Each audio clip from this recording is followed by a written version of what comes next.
Good evening. My name is Malcolm Young. I'm the Dean of Grace Cathedral in San Francisco, California. Welcome to the Forum Spring Season. Late last month, the United Nations released a report stating that the Earth is likely to cross a critical threshold for global warming within the next 10 years, and that we need to make immediate and drastic shift away from fossil fuels to prevent the planet from overheating dangerously beyond that level. As we prepare for major changes in how we live, what can we learn from emerging conversations about green consumption and a new economy focusing on visions of resilience and sustainability, in which stronger, more connected communities become the social fabric for an ecologically balanced economy? My guest tonight is Dr. Juliet Schor, an economist and sociologist at Boston College. Her research focuses on work, consumption, and climate change. Her most recent book is After the Gig: How the Sharing Economy Got Hijacked and How to Win It Back, which won the Porchlight Management and Workplace Culture Book of the Year. Previous books include the national best-selling The Overworked American, The Unexpected Decline of Leisure, widely credited for influencing the national debate on work and family, and True Wealth: How and Why Millions of Americans Are Creating a Time-Rich, Ecologically Light, Small-Scale, High-Satisfaction Economy. She has served as a consultant to the United Nations and is a co-founder of the Center for a New American Dream, a national sustainability organization. Julie, thanks so much for joining us tonight. We're so grateful that you made time for us on the West Coast for this important conversation. Oh, it's my pleasure. Thank you for inviting me, Malcolm. What has been your biggest frustration as you see how the field of economics has addressed environmental problems over time? There's a sort of wrongheadedness at the center of the way economics thinks about the environment. One way to think about that is that the typical formulation is to think about environment as something that you trade off growth versus environment, jobs versus environment, that somehow protecting the environment means you have to sacrifice something else. And there are a lot of formal models that are based on that idea. And one of the things I've argued in one of the books that you just referenced and in various other places is that that has it all wrong.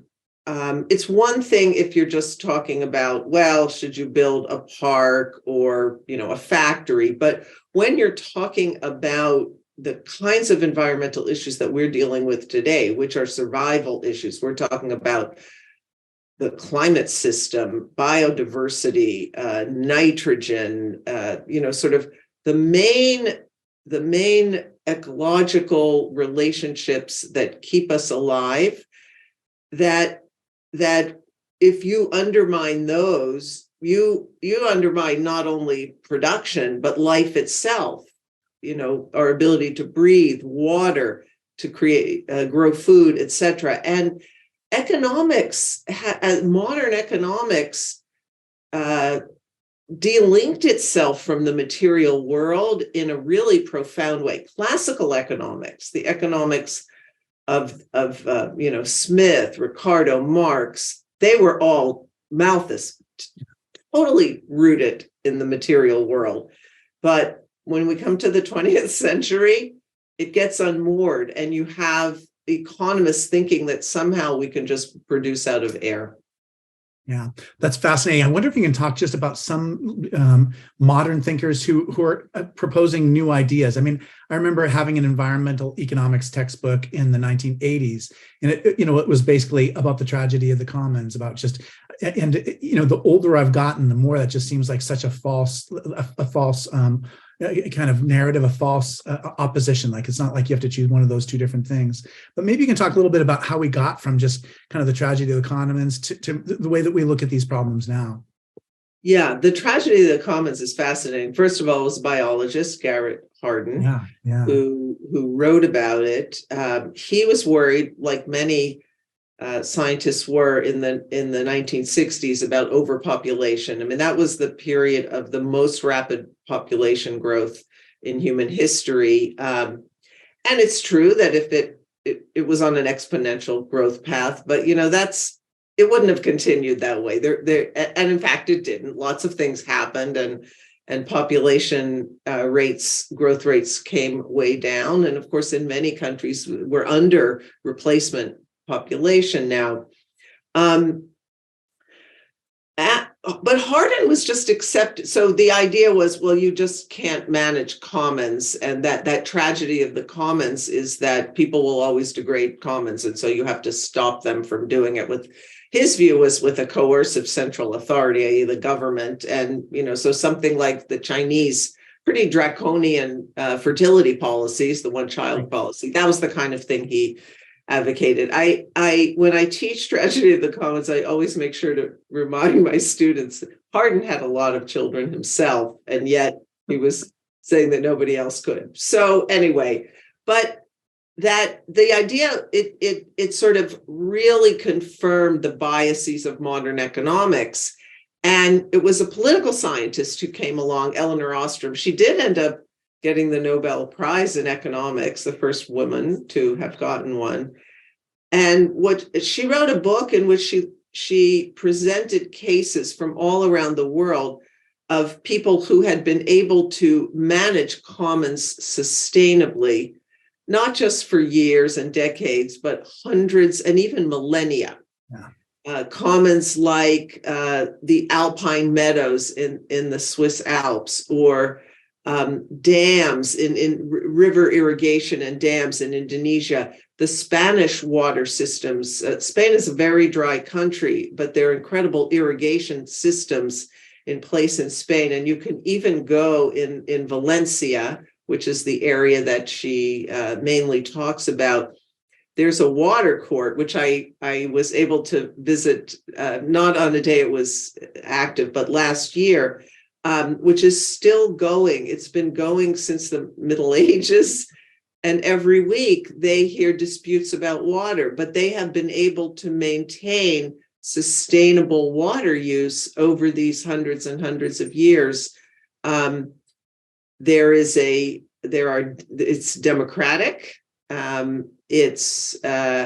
They have really smart systems of figuring out how to do it, and everybody's involved and everyone has a stake. They have punishments when people cheat. I mean, it's not utopian, but what she shows is that humans can sustainably manage commons, all different kinds of commons, over long periods of time. Yeah, I think of the native Hawaiians. I mean, that's part of it. Each island had to be maintained in their scarce resources, and they had an elaborate social and cultural system that was set up to manage, those decisions. And it's kind of like that when Western Europeans arrived, this infrastructure that that Western Europeans took for granted, was absolutely eviscerated. Yeah. So a key thing is, that I think it's such a simple point, but everybody just, within sort of mainstream economics and political science and so forth, they just latched on to Hardin because he accorded with their preconceived biases, that people are selfish, that, and that they can't cooperate with each other. But the key thing about Hardin's story is it's what we call an open access common. And the reason you get a tragedy of the commons is when it's open access, when anybody can just show up. Well, none of the sustainable commons that Ostrom talks about are open access. You can't just, you have to be a part of the village or part of the community. Not to say, I mean, it can accept new people, but it's not just, a free for all. And that's really key. Of course, when we think about the atmospheric commons today, because it is an open access commons in the sense that we've allowed anybody to pollute. We've allowed all these companies to pollute the atmosphere and destabilize the climate. We don't have at the global level an access system, and that's what we need. Yeah, definitely. In True Wealth, you write the sentence, the limiting factor for achieving sustainability is not finance, labor, or natural resources, but knowledge. And I wonder if you can talk a little bit about the knowledge that we're beginning to create that'll help us to achieve sustainability. Yeah. So if you think about the development of technology and the kind of knowledge that we have let's just talk about the industrial period, because that's when things really go off the rails at scale in many ways with fossil fuels and so forth. I mean, lots of bad things are happening before that lead to that. But with the development of industrial capitalism, the global ecosystems were open access. So companies were free to pollute rivers. They were free to pollute the atmosphere. They were, free to pollute soil and so forth. And they've done all of those things. So nature was free to them. We didn't price nature. We didn't tax people. We didn't have laws until very, very recently. So when nature was free, but labor had a cost and capital had a cost, it meant that we got very labor and capital intensive technologies and knowledges. They were all about how to use labor and capital efficiently and smartly, but not nature, because nature was free. And that's what I was talking about in that with that sentence, which is to say, if we want to have a sustainable system, whether we're talking about on the production side, but also on the consumption side, but we could think about the production side, it has to be one in which ecological knowledge and how to live in harmony with the earth and its ecosystems, that is the knowledge that we need we have to totally re-engineer our production system, because it was engineered in a way to be destructive and extractive of nature. And we can look to the past. We can look to native peoples around the world. We can look to pre-industrial farming practices, both the technologies and also the social technologies, like how was risk shared and how did people own? And that's part of what Ostrom was doing when she studied those systems, most of which she looked at were present in the pre-capitalist era. But that's what I meant there, which is that we have to start putting the value of nature at the core of our knowledge. So whether it's something like biomimicry, in which we learn how to do new things, but all the closed loop systems, waste equals food. I mean, a whole new paradigm for production and consumption. Yeah, we have little sermons that we do before yoga, and the sermon that I did last was on Earth as a temple. And I just imagine what it would look like in 200 years from now, because we certainly, the idea of just you use a piece of plastic once and then you put it in a landfill forever. It just seems like a terrible way to run a planet. But I wonder if you can talk a little bit about what you see, like those practices being when there really is that closed loop, when everything we're doing doesn't detract from the quality of the natural world, but actually, where we're better stewards of it, better participants in it. Maybe you can talk about that dream of what the future might look like when human beings are less destructive and dangerous to the earth.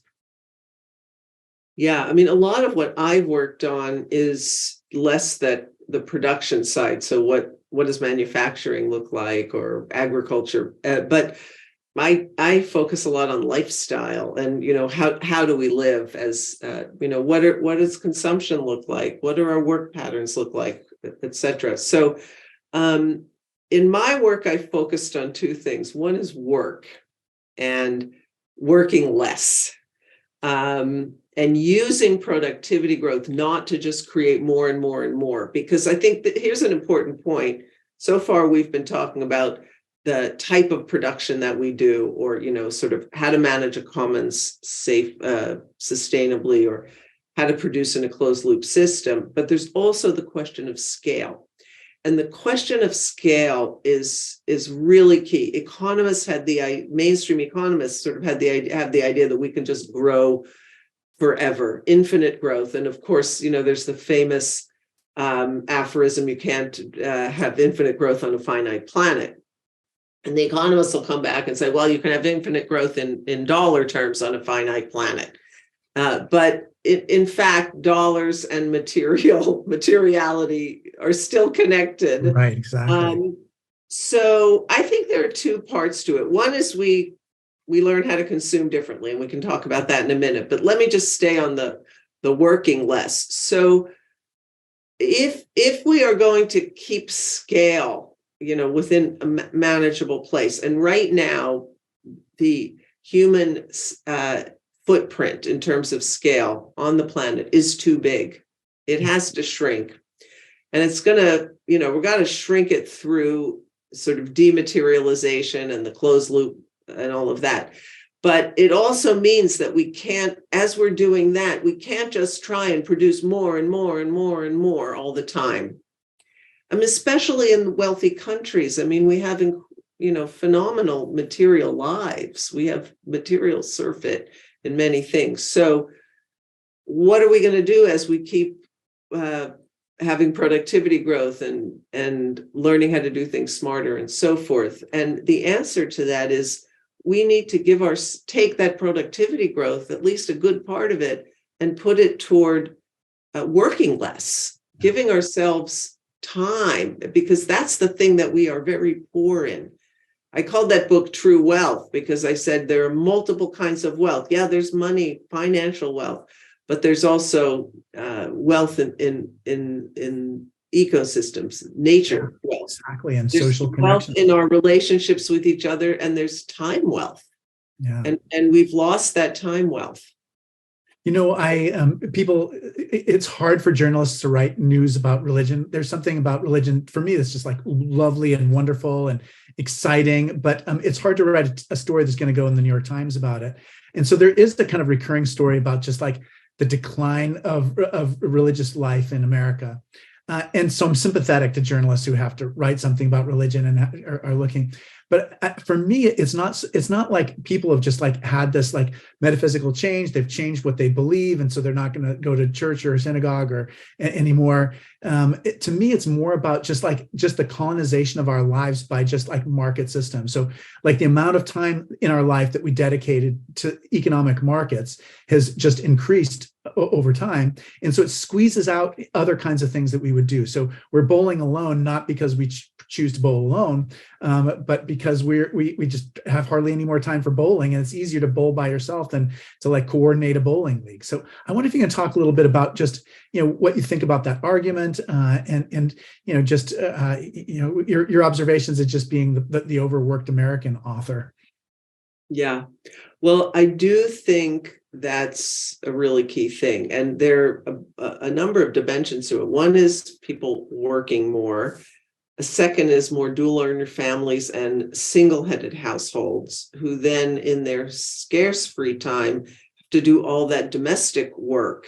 So they end up spending their weekends working in a different way. And it's really hard to preserve time on a Sabbath, a Sunday, to engage in spiritual practice and religious practice and, go to worship with others. I've been working for the last year and a half on the 4-day work week. And one of the things we hear from people whose companies have shifted to 4 days, 32 hours. We're not talking about a compressed work week. We're talking about a real reduction in work time. So a 4-day work week, many of them are getting a 3-day weekend. And it's just it's a life changer. It's a game changer for people to have a 3-day weekend, because they have a day to rest, recuperate, maybe do religious things, but they have that day for themselves. They don't just have the 2 days where they're running around. And you talk about market, if it's not earning money, it's spending money or shopping and all of that. So I think it is really important. I would make the same argument about politics, political life, and our democratic life, which is that also people's time shortage also has squeezed out a lot of space for that. And of course, Bob Putnam, who wrote Bowling Alone, was also looking at the decline of that kind of civic activity, whether it's people doing volunteering, working in nonprofits, or getting involved in politics. Yeah, no, it's such an important part of just how we live, and just the statistics from the Overworked American had a huge influence on just how I understood the world. If you add just a small number, seems like a small number of hours, the average amount that people work every year, and you just do that for decades, then of course it's going to have like an outsized effect over time. So the book meant the world to me when I read it back in 1992. And I wonder, if you were to do a next edition, what would you say about what's happened since then, and just some of the observations that you've made in the book? So the argument of the book is just as I just described, that you add a few hours every week, then suddenly people are working an awful lot. Yeah. So the book covered the period for the end of the 60s through to, it was published in 92. So just about, it was a year or two out of, Yeah, exactly. I think 89 or 90. And hours continued to go up after that. With the Great Recession, 2008, of course, that created a big decline in hours, and then they start to go up again. And so there's not, they haven't changed too much very recently, but what we've had is decades of rising hours of work. Now, that won't show up in certain kinds of national statistics because they miss a lot of what's going on with second jobs and gig work and so on and so forth. And it doesn't take into account what's happening at the family level, because although I did find increases in hours on average for individuals, when you look at the family, the increases were a lot bigger, because you had not only more married women's labor force participation, but the number of hours that married women were spending in the labor force went up a lot. So when I was growing up, a lot of women stopped working in the summers to take care of their children. Oh, wow. Or they worked part-time, and more women working full-time, full year, and also moving into the much longer hour jobs, the really demanding career jobs, which is fantastic. But we didn't see husbands pulling back to sort of even out what was going on. And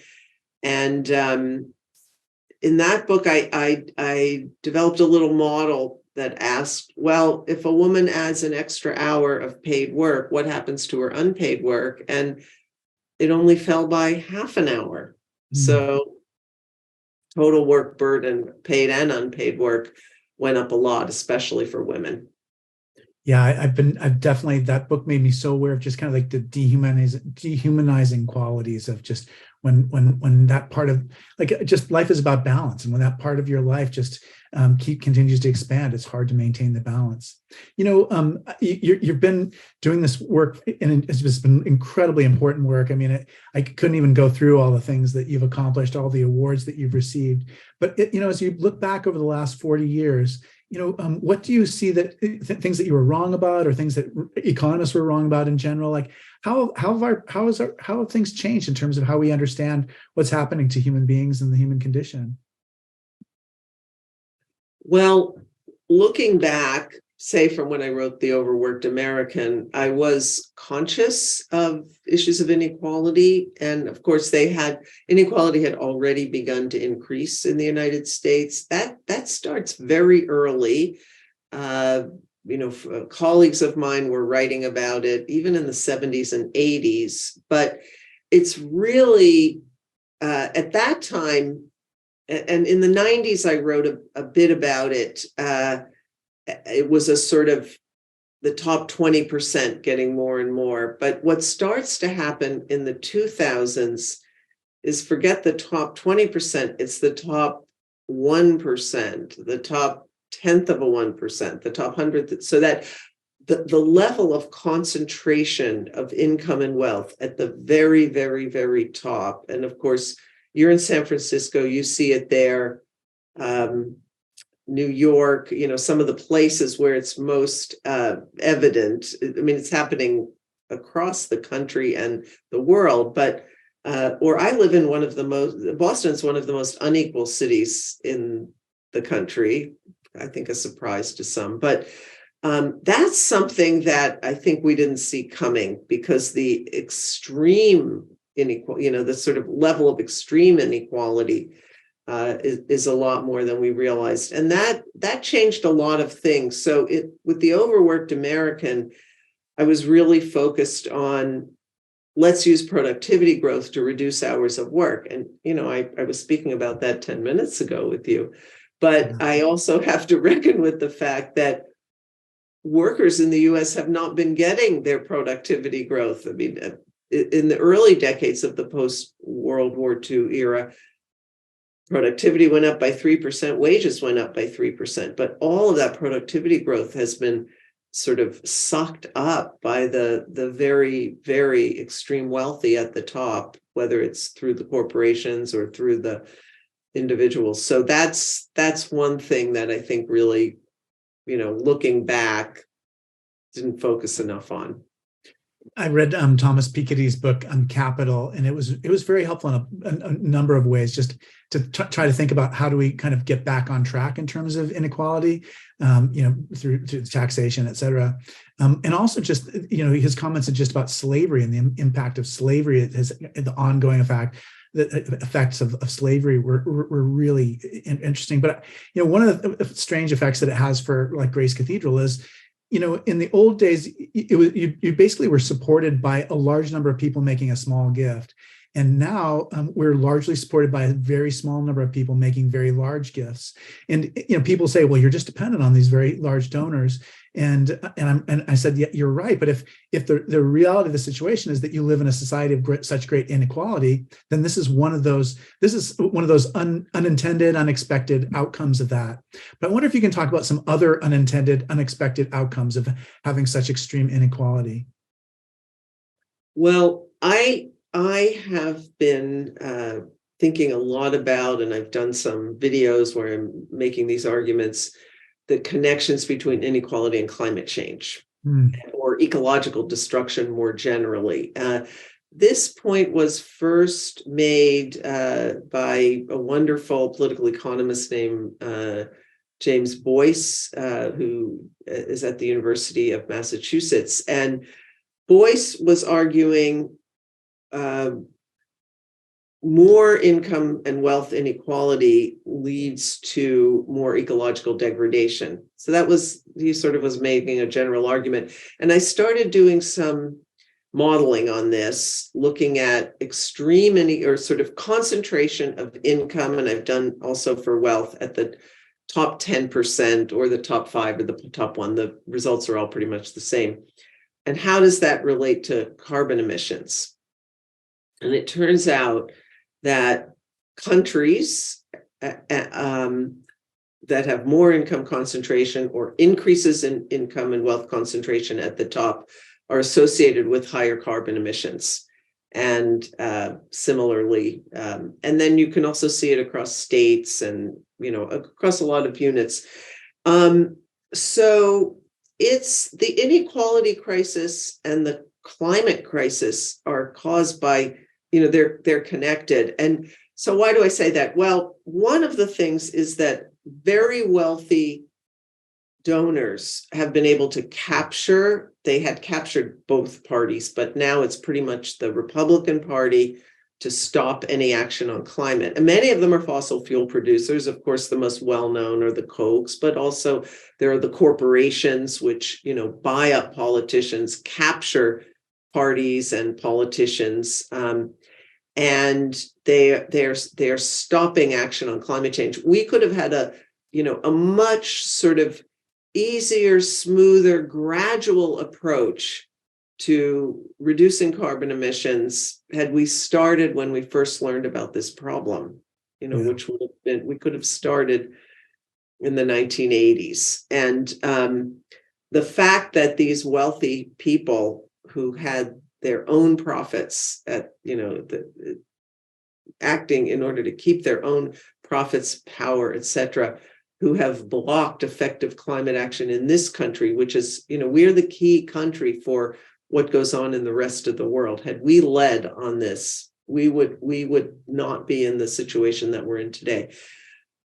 So that, inequality and climate change, they're just like this. And of course, there are many other ways. Most people think about the inequities of who caused the problem and who's going to be hurt by the most. And of course, the people who did the least to cause it are the most vulnerable, and the people who did the most are going to be able to protect themselves the most. And, that's North and South globally, but it's also within countries and all of that. But inequality is also, it's a cause of the climate crisis, not just an effect.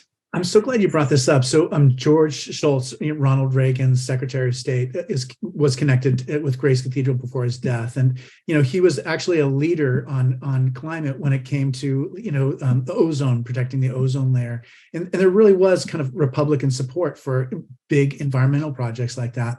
But polarization has really damaged the ability of the parties to work together. And I wonder if you can talk a little bit about just what you're seeing in terms of the political polarization of the last few years, and just, how do we begin to heal some of these terrible conflicts? Well, a lot of it was driven by the money, because the money in politics. So at the time that Schultz was active on ozone hole, there was so much less money in politics. But of course, the Supreme Court with Citizens United, but also all sorts of other dynamics have led to a much more corrupted political process.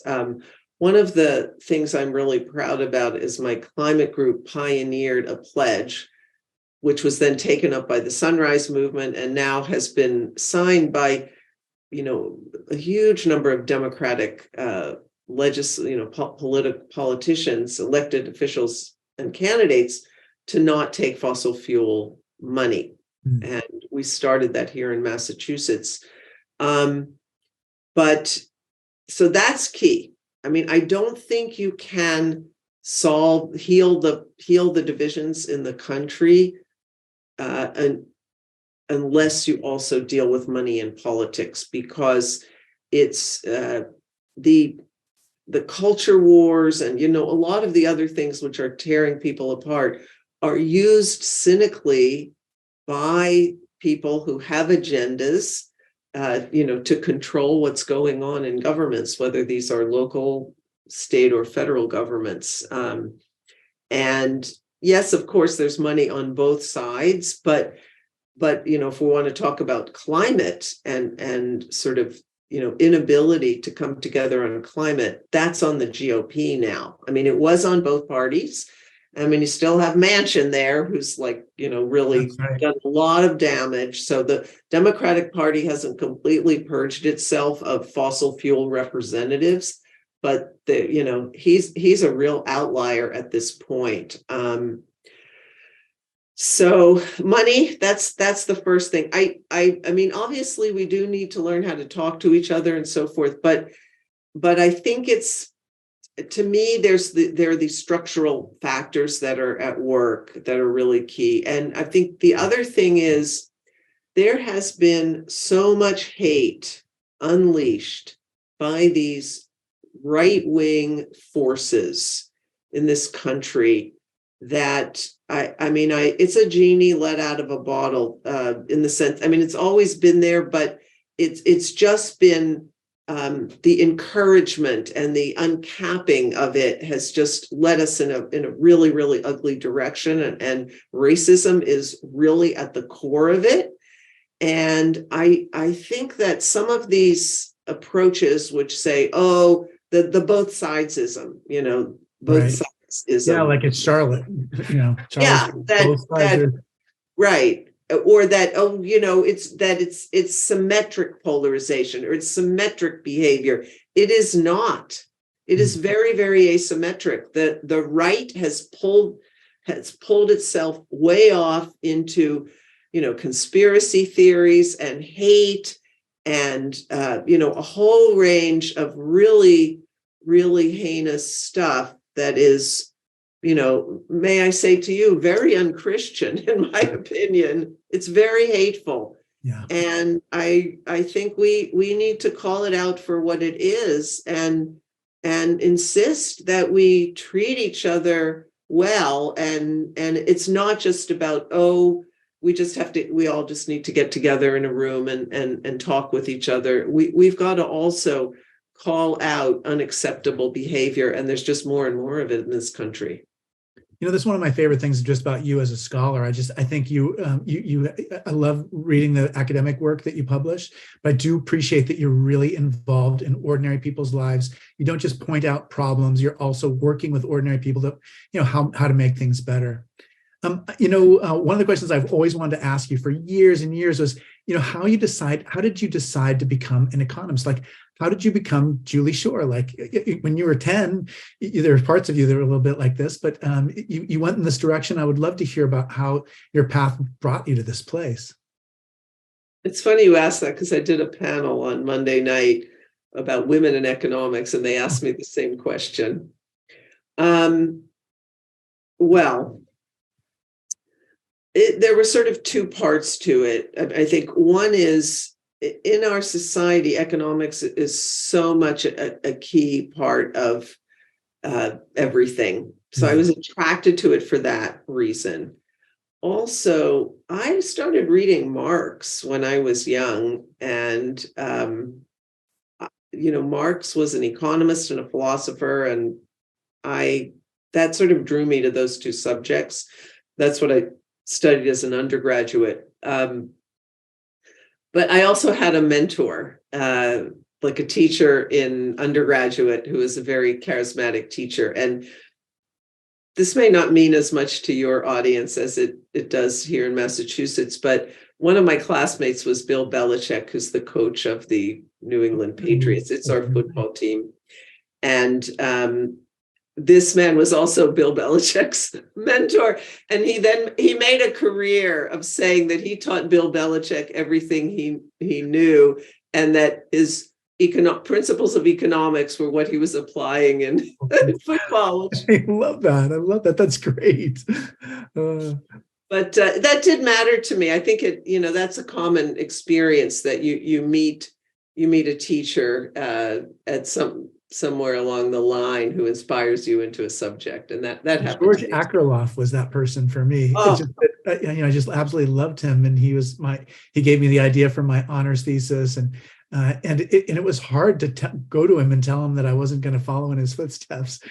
And he was immediately worried about me not making enough money. He was like, if you're a pastor of a church, but what a lovely person, the market for lemons, all those things, Absolutely. I mean, I can't think of someone, I would have loved, my teacher was, not a well-known economist at all, but he was a good teacher. But Akerlof is so brilliant and so creative. And I can imagine I would have also been absolutely under the spell of his incredible mind, and what a lovely personality too. Very sweetest person. Yeah.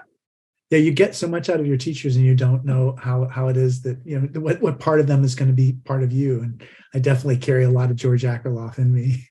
So you see so many young people, and just with your own children too. I mean, what kind of career advice do you give to them when they come to you and just say, what is it that I want to be, when I grow up? How do you help direct them?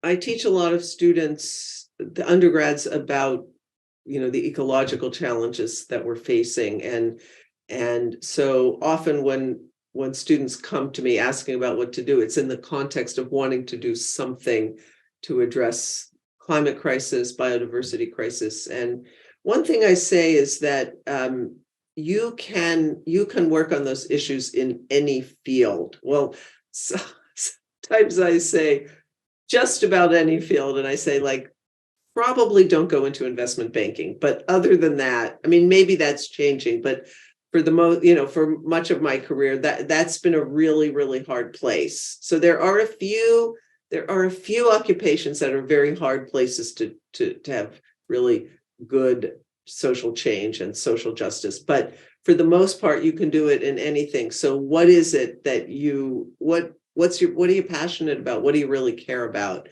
I think that's the most important thing. It's hard for many people to figure that out.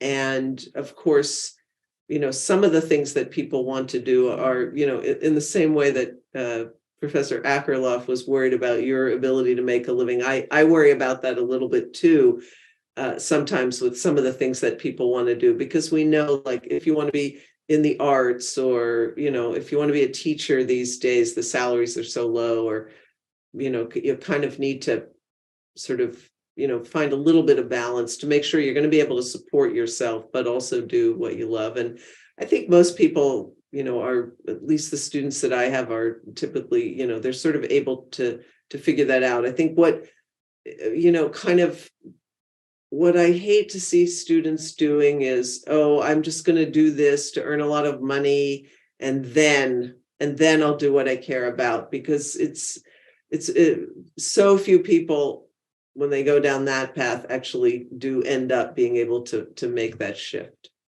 Yeah, the effect of altruism in people. I have the same problem with that argument.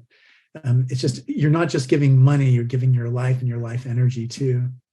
I love what you said about inequality as being something that we've learned in economics. I wonder if you can talk a little bit about just like the technology. I mean, so the kind of computing power that we have, how the technologies like that, even just the possibility of collaborating through the internet.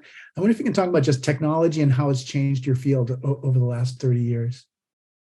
Oh, it's been really incredible. So yes, and actually the pandemic, one of the silver linings for me was doing a lot of collaboration with people in Europe, which, I'd done a little bit in the past, but that's hard. Like getting up and having 7, 8 a.m. meetings on the East, a little bit harder for you folks on the West Coast, but on the East Coast, I could have those morning meetings and doing lots of talks and so forth. So that there's that connections. Yeah. That have been possible, doing a lot of big data work, which I'd never done before. So whether it's scraping data or right now I'm doing a project where we're analyzing economics articles. It's on this climate and inequality issue, which is how have mainstream economists incorporated inequality into their thinking about climate change. And, I think the answer is that they haven't, but what we're able to do is take hundreds of economics articles and, put them through text analysis and so forth, and get the content of them. So that big data has been really a pretty cool thing too. How fascinating. I hadn't thought of just the way, I mean, I basically asked ChatGPT to give me I was told ChatGPT I was interviewing you tonight, and asked ChatGPT for and the questions are just not that great. I appreciated ChatGPT. They were all grammatically good questions, but they're just on the most basic, like, summary view. So it's still not quite there, but it is interesting because that's another element of technology change, which we're going to see having an influence in our lives in very unexpected kinds of ways. We see a lot of unmanned autonomous vehicles in San Francisco now. So, if you and I were having this conversation just sitting on our front step, we would have seen 7, 8, 9, 10 of those cars going by. I wonder if you can talk about just how AI, autonomous vehicles, other technological changes, how you see them changing kind of how people work in the future. Well, I've spent more than a decade now studying what we call the algorithmic workplace, which is these algorithms that are the bosses of workers. Yes, right. So-called gig labor, so Uber and Lyft and DoorDash and Instacart and so forth. And I would say that you read the subtitle of my book, How the Sharing Economy Got Hijacked and How to Win It Back. So, I've looked at that hijack dimension to it. So I think that's been a pretty a pretty ugly story in which I got interested in those companies at the beginning. Uber was always a little bit different, but they debuted with what I've called an idealist discourse, which is that they're going to provide people with a wonderful new way to work and good wages and good working conditions, and they were going to bring people together, create social connection, and they were going to be great for the environment because no one would have to have a car anymore, and we could share rides, And of course, almost none of that turned out to be true. Certainly, they've been a disaster on the carbon front. It just created a lot more congestion and miles driven and people buying more cars. And there's nothing particularly social about it anymore. And it's been a disaster for workers there. I mean, California especially, the conditions for ride hail and delivery workers and so forth is really terrible. So there's an example of a really cool technological innovation that went awry. But the one of the big arguments of that book was those algorithms actually did away with a lot of management functions. You don't need huge corporate a dispatcher to tell you to go pick up exactly and HR. There's just a lot of management functions that were no longer so necessary. You could bring people to individuals together through this with the software. And one of the things that meant is that worker cooperatives, worker-owned platforms became so much more viable and feasible because you just don't need as much management anymore. Right. Of course, things went in the other direction. We have a few of those. They called platform cooperatives, so they're worker-owned platforms. And I've been involved in a movement, and I did that to promote those, and I did the first academic study of one. But it's that corporate control of this technology, which is the problem. So it's technology always, not every technology. They're like really destructive technologies that we never should have created, like, nuclear weapons. But if you take, I think some of this technology, it's sort of who owns it, who controls it, what is it being used for? If we ask those questions, it can go in a bad direction or a good direction. I mean, it's not only that. There are things built into the technologies that push them in one direction or another, but some of these new technologies, I think, could be really great if they were owned and controlled and developed in a democratic way. Yeah, right. I mean, I can imagine in that book, After the Gig, you talk about there being kind of a hierarchy in terms of just like wages, benefits, how companies treat each other. So Airbnb is being kind of like a better example of treating workers in a better way, and Uber and Postmates is being like maybe treating workers worse. But I could completely imagine a worker-owned version of Uber, where each of the drivers didn't get paid their salary, but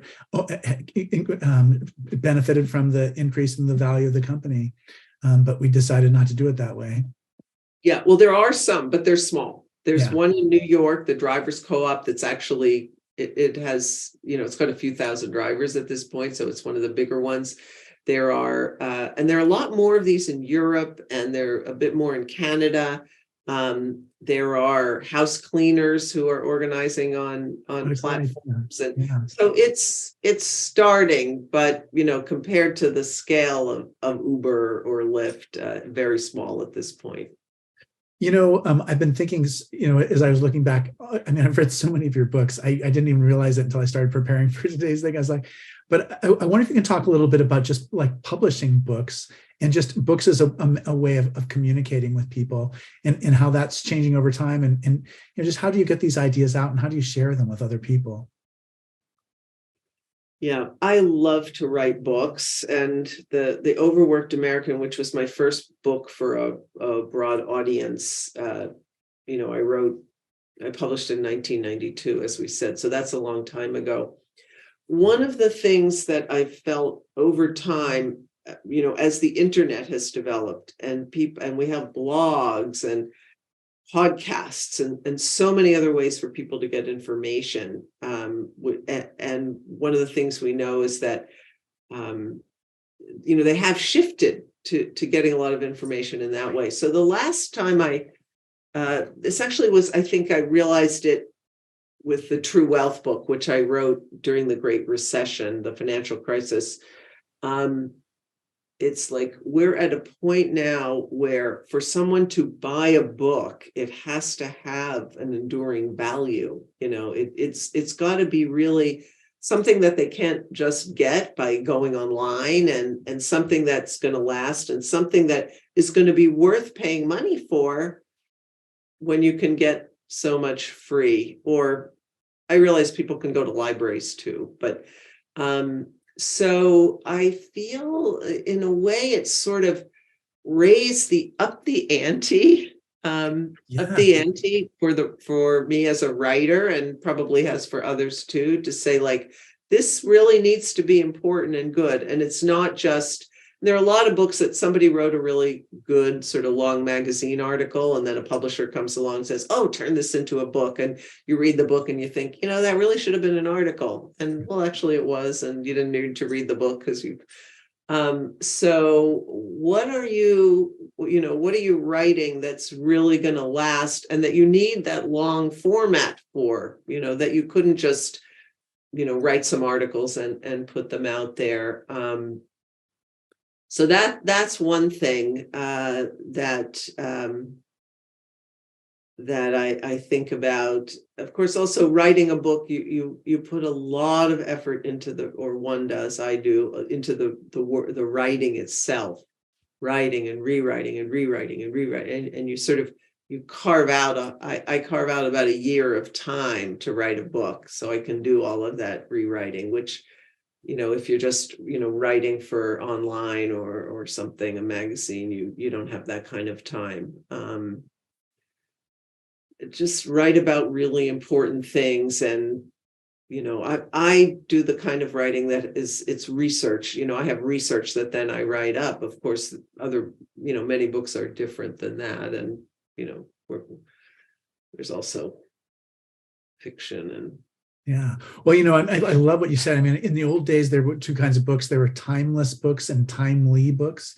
And yeah, what you're saying basically is there's less room for timely books now. And so it really does have to fit the format and work well in that way. One of the things that we have, like a tradition we have on the show, is that we take questions from our audience. And so people are sending us questions as we speak. The first is, how valuable is ESG, environmental, social, and governance, as a tool to fight climate change in the corporate world? Oh, it's very funny that you ask this question, because tomorrow I will be examining a PhD dissertation, which is kind of about that. But it's a dissertation that looks at corporate disclosure of carbon emissions. Wow. Not just the promises that they're making or the pledges that are going in their ESG reports. I think mostly it's been a failure. And that's pretty much what the findings of this thesis are. I don't think we can expect corporations to solve these problems on their own.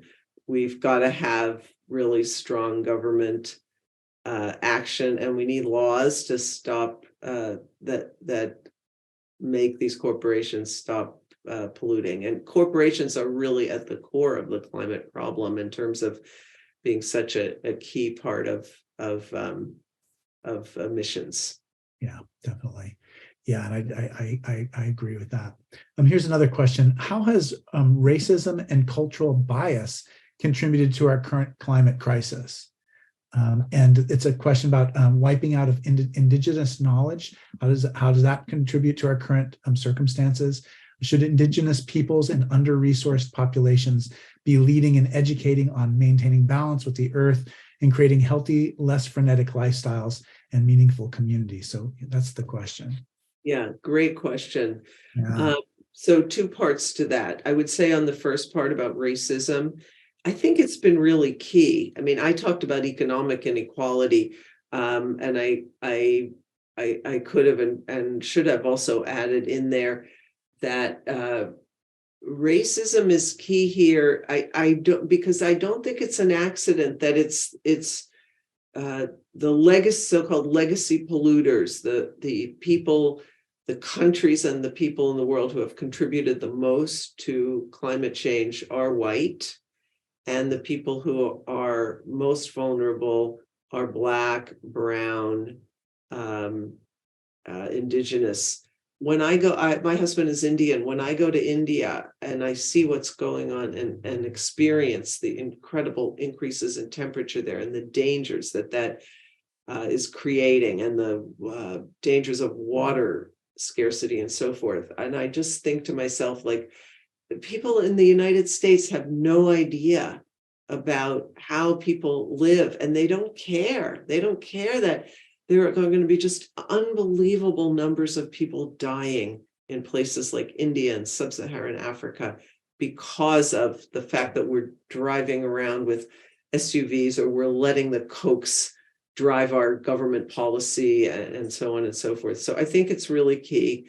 And the second part of the question about Indigenous knowledge, absolutely. I think that already is beginning to happen.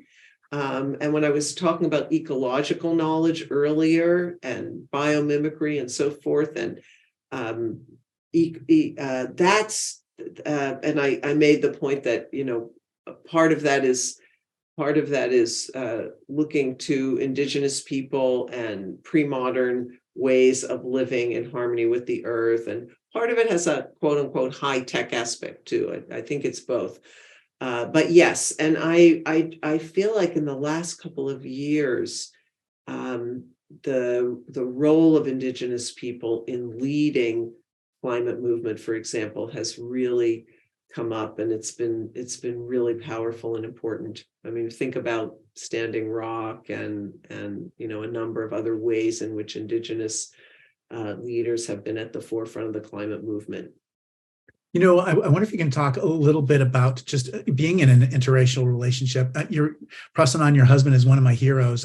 There's so many authors and books he's recommended that are still with me. And I'm like, oh yeah, Prasannan brought that to me. But I wonder if you can talk about just like what it's like to be in an interracial relationship, and if, you know, if someone came to you and had questions about what advice you might give for other couples, what would you say?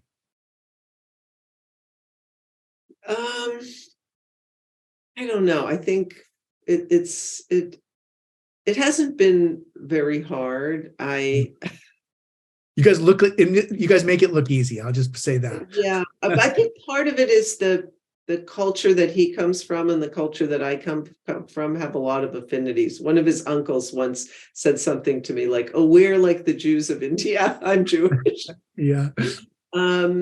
I mean, I think it differs a lot by what race you're in. I think, you know, there's so much anti-Black racism in the United States that I think it's very different if you're a white person married to a Black person.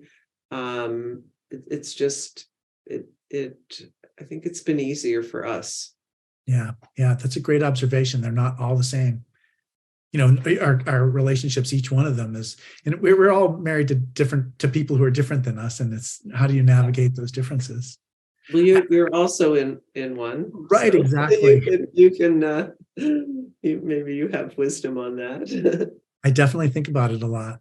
I think part of it is just learning from the beginning that if you're not seeing eye to eye on something at the beginning, you're not communicating, that there might be other forces at work than just, you know, just your own individuality. Do you know what I mean? There's ways in which we have to kind of learn how to speak a different kind of language, even if it's a symbolic language, not necessarily a linguistic one. You know, that reminds me of probably the story I should have told when you asked that question, which was when we were first together, I used to feel like he wasn't grateful. He would never say thank you. And it sort of bugged me. And finally, at some point, I said something to him about it. And he said, "Oh, we don't have that word in our language," which of course wasn't true. Right. But it was that point that when you say thank you to someone, it's a distancing thing.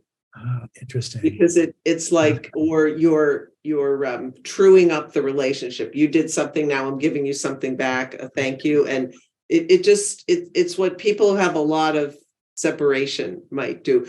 My father-in-law used to hate it when I would say thank you for something for the same reason. Because I was part of the family, and it's in the same way that you don't love your kids saying thank you, when you do something that you're supposed to do as a parent. So yeah, that was an example of that kind of thing that you were just talking about. That's the perfect example, and you have to learn those things, and that's a wonderful example. I think all of us are going to remember that very much. I can't believe it, but our time's actually run out. I'm looking forward. I know that you and I are going to be together. I'm going to have many more chances to ask questions, because I've got like dozens more questions. But thank you so much for being on the show today, and thank you again for your work out there. I just feel like you're right on the front lines, and I think that we're making better progress on these big questions, and humanity's enriched and enlivened and flourishing more as a result of the work that you do. Thank you so much, Malcolm. It meant a lot to me to be able to do this show around Earth Day with you, and to mark that really important annual thing, and just to share it with you. And so thank you so much for the invitation and for this wonderful conversation. Yeah. And for all of you who are watching, please join me on Sunday, May 7th, when my guest will be the directors Sarah Perkins and Josh Sabi. Will be talking about their film, The Abortion Talks, and the secret dialogues that took place between pro-life and pro-choice leaders in the Boston area in the wake of shootings that left employees dead at 2 clinics. The story has some important things to say about finding common ground across our deepest divides. We rely on your support for the forum. Gifts of any size make a difference. You can give online at gracecathedral.org or by texting THINK, THINK, to 76278. So that's 76278. And thanks so much, Julie. I look forward to the next time we're together. Me too. Thank you.